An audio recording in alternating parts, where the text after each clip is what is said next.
माघ शुक्ला जया एकादशी का महात्म्य।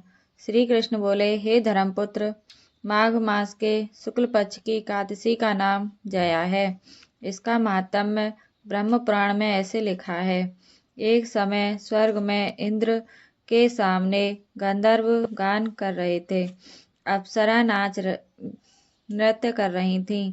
इसमें एक पुष्पवती नामक गंधर्व की स्त्री और माल्यवान नामक माली का पुत्र भी था।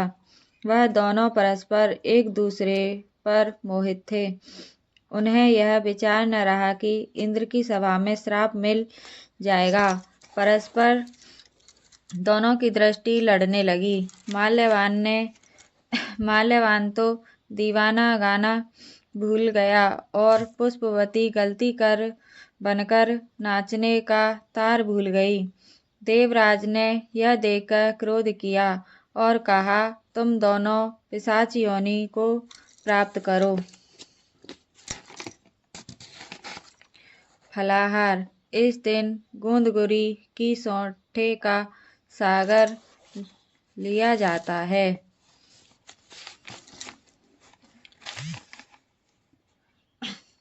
व्रत। एकादशी व्रत की महिमा। व्रत एवं उपवास का महत्व तो हर देश में है। हर धर्म व्रत के लिए आदेश देता है, क्योंकि इसका विधान आत्मा और मन की शुद्धि के लिए है। व्रत और उपवास करने से ज्ञान शक्ति में वृद्धि होती है तथा सद्विचार की शक्ति प्राप्त होती है। व्रत एवं उपवास में आहार का त्याग और सात्विक भोजन का विधान है। अतः वह आरोग्य और दीर्घ जीवन की प्राप्ति का उत्तम साधन है। जो व्यक्ति नियमित व्रत उपवास करते हैं, उन्हें उत्तम स्वास्थ्य तथा दीर्घ जीवन की प्राप्ति के अतिरिक्त इस लोक में सुख और परमात्मा के सानिध्य में स्थान मिलता है।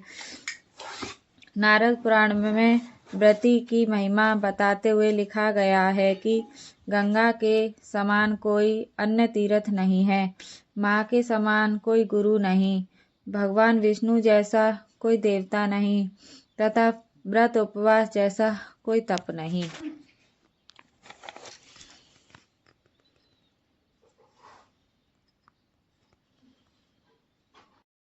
एकादशी व्रत का प्रारंभ करने का शुभ समय चैत, वैशाख, माघ और मार्गशीर्ष की एकादशियां हैं।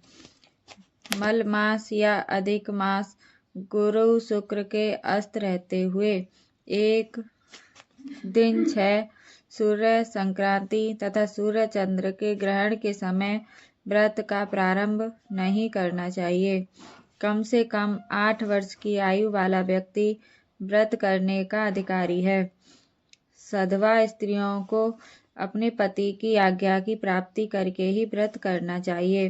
व्रत श्रद्धा भक्ति पूर्वक प्रारंभ करना चाहिए, किसी के दबाव में आकर न करें। व्रत का विधान 10वीं से शुरू होकर 3 दिन में अर्थात द्वादशी को संपन्न होता है।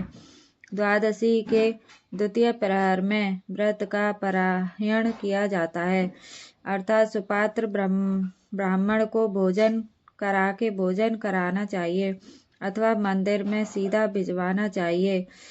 यदि एकादशी व्रत को भूल जाए तो एकादशी को व्रत करके त्रयोदशी के दिन पारायण करें।